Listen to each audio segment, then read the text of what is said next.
Hello, this is Kevin Heiser with IT Martini here in Cincinnati for IT Martini Hour 16, and I'm here with Mark Wyatt. Hello, Mark. Hi. Mark's with Open Source Ohio. Mark, tell us a little bit about Open Source Ohio, what it is, and how you came up with the idea.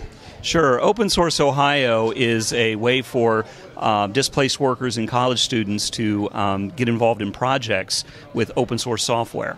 So what we do is we connect up small projects within nonprofits or companies with people that have the open source skills to install those or implement those software packages. Okay, now you mentioned connecting with nonprofits as well as corporations.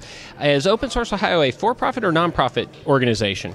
Right now it's nonprofit, it's community-based, and really its charter is to help connect up these two entities in order for the students and graduates to get experience and for these companies to get some of these projects completed that maybe they've had shelved for months. Now, at this point, I know you've been working on Open Source Ohio for a little while now and been talking to a lot of different people. What's the reaction been both from the individual side as well as the business or nonprofit side? They've both been very excited.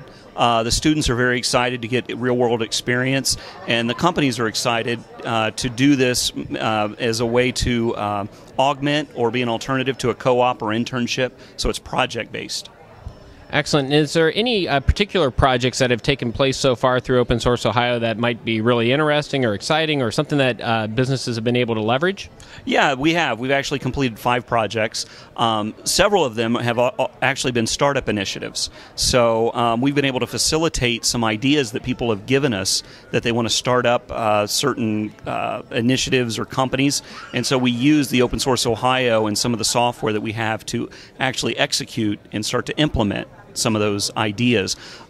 We have done a couple of membership type of online membership management for a couple of nonprofits, and there's been several other like CRM type applications that we've done at the enterprise level as well. And what are you going to be showing tonight then when people come over to your table and they're looking to kind of figure out who the Community Choice Award winner is going to be? Are there anything in particular?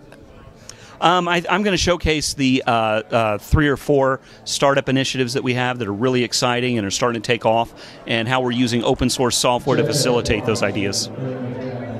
Excellent. And then as people are going around and voting tonight, that's the big thing, what do you want them to remember when they vote and they're placing their card at the ballot box? I want them to remember that Open Source Ohio is facilitating startup ideas. Excellent. Mark, I definitely appreciate it. It sounds like you're doing some great work, and I look forward to seeing the opportunity continue forward.